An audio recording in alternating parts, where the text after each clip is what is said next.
Good morning to you.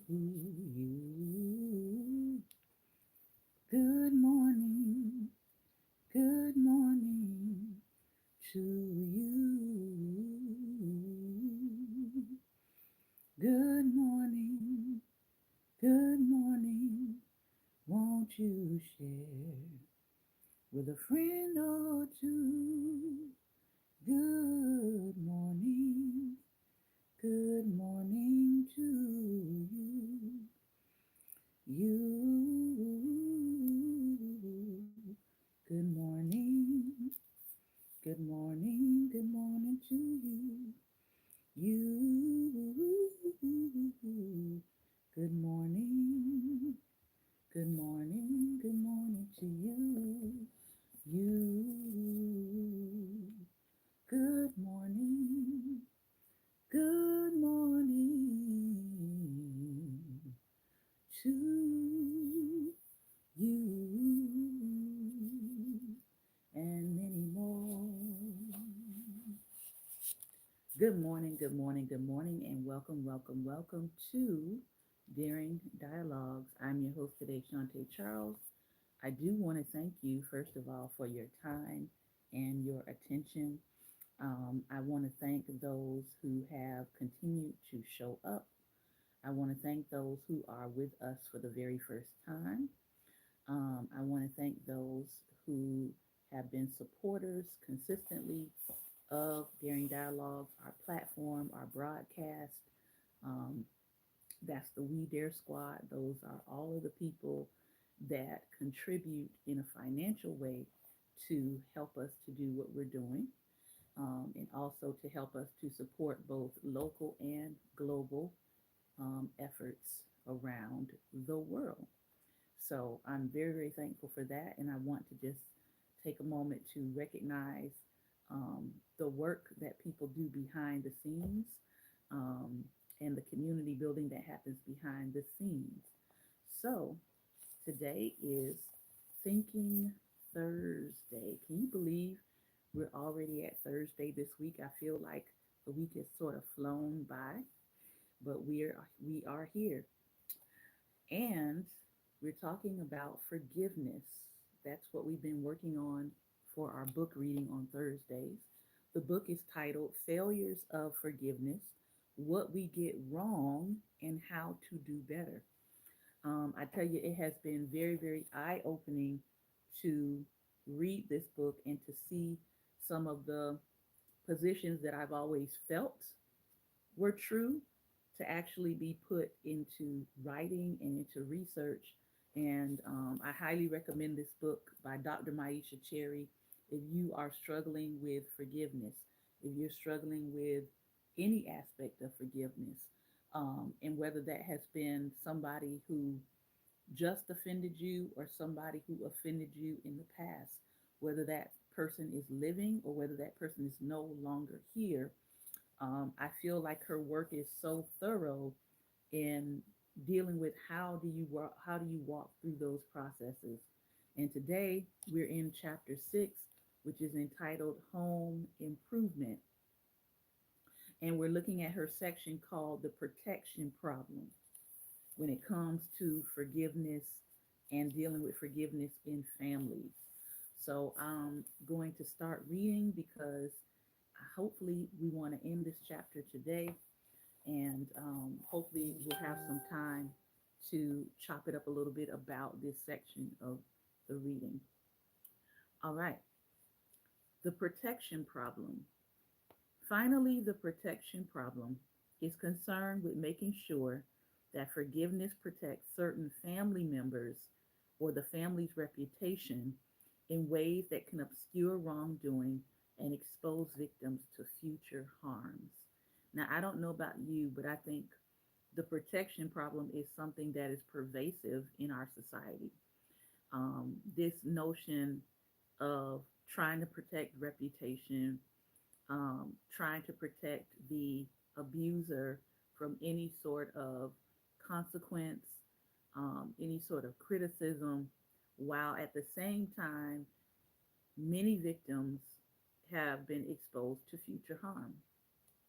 It can be expressed in the complaint. She writes, "You should forgive for the sake of the children," or "You should forgive to preserve the family name," or "You should forgive because that's what families do to keep the family together." In the family, those with a protection problem purport to aim for the greater good. They are concerned with what philosophers refer to as prudential considerations. These considerations focus on the positive goods that forgiveness can achieve, such as making Thanksgiving dinners more tolerable. This is a prudential consideration. The problem occurs, however, when the greater good turns out not to be good at all. The greater good achieved by forgiveness can refer to a variety of things. It could mean, for instance, the number of people who are positively affected by forgiveness, the protection of a valuable or powerful family member. Maybe this is the family member that pays everybody's bills, or maybe this is the family member that keeps lots of family members afloat financially. It could also refer to the shielding of the family's public reputation, especially if you are in a highly visible field like law enforcement or politics. Family members, or even religion. Family members may want or expect their relatives to forgive, not for the relative's own individual good, but in the interest of other family members. We may hear a grandmother tell her granddaughter to forgive her husband for the sake of the children. She is asking the mother to protect the children from the possibility of being raised by a single parent. Or an older brother may want or expect his younger brother to forgive his molesting yet powerful uncle so that the uncle will not face criminal charges. So if you're just coming in, we're talking about, good morning, we're talking about the protection problem in forgiveness and the fact that people want to protect certain people from being held accountable while exposing victims to more harm. Okay? Or so that his crimes will not be publicly revealed, which could bring shame on the whole family. But the protection problem does not protect everyone. It protects the children, but not the mother, the uncle, but not the brother, the family's reputation, but not vulnerable children. While the children might be protected from being fatherless, the mother will continue to be exposed to physical violence. While the good family name stays intact, family trauma and violation are shielded and therefore persist. The protection problem of forgiveness tends to risk the safety of the most vulnerable family members, women and children. When we view forgiveness as the only available response to malicious and unlawful behavior in our families, or as a way to obscure wrongful behavior, no one will ever be safe.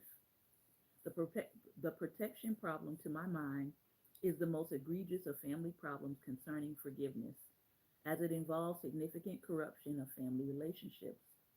Family members who have a protection problem are likely to condone wrongdoing in the name of forgiveness.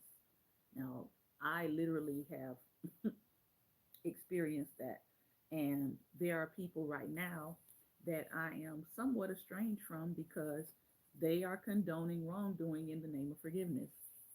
And I don't live that way. I feel like, people need to be held accountable when they have done something wrong, especially if there is no remorse being shown for it. This occurs when they use a relative's forgiveness as a permission slip to tolerate abusive behavior. When we protect abusive members of our families or our family's reputation in this way, the victim might continue to suffer violations, abuse, and even death. We also make ourselves complicit in wrongful, unlawful behavior.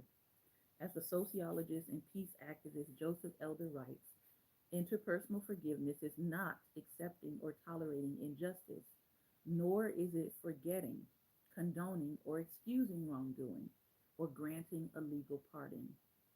Just as the family members of the Charleston Nine forgave Dylan Roof and demanded justice, our own families can forgive each other and demand consequences.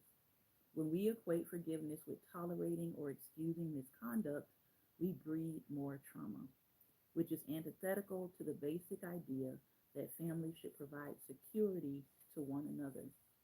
While there are different opinions as to what constitutes a family, as well as different types and kinds of families, there is one thing we think families should share in common. We expect family members to extend care. More than any other institution, family members are expected to care about and for each other, as well as provide and receive care. That is to say, we expect that families will recognize when a relative is in need of care, take responsibility for meeting that need, and engage in the actual work of providing it.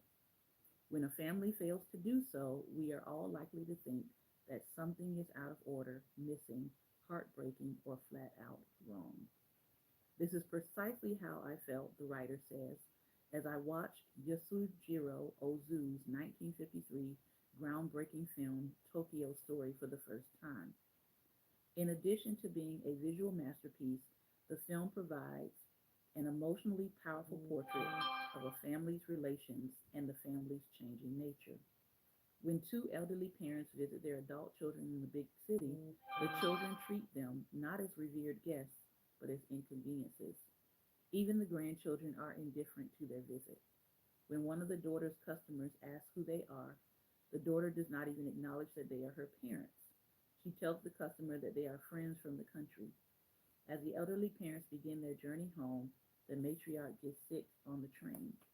They decide to get off at the closest station near where their son lives. The son later describes his mother's sickness to a colleague as a real bother for him. There is a lack of care extended to the parents, but they don't complain or verbally express their hurt. Nevertheless, you as the viewer can see and feel the parents' heartbreak and disappointment and the distance that is unacknowledged yet real indeed. At the same time, you are challenged to be better extenders of care in your own family, to be careful that you don't repeat these children's mistakes.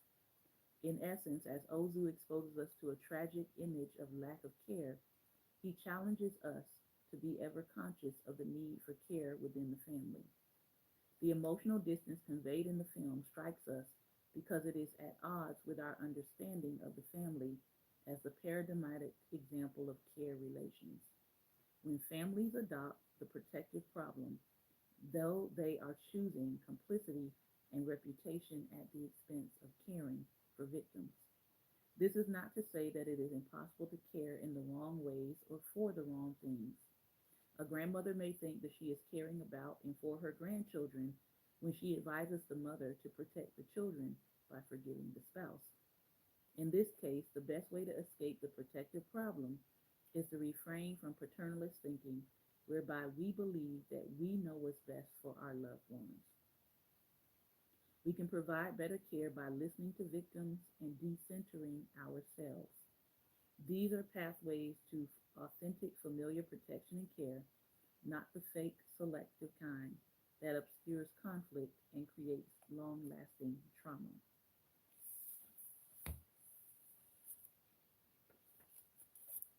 Lastly, it's a family affair.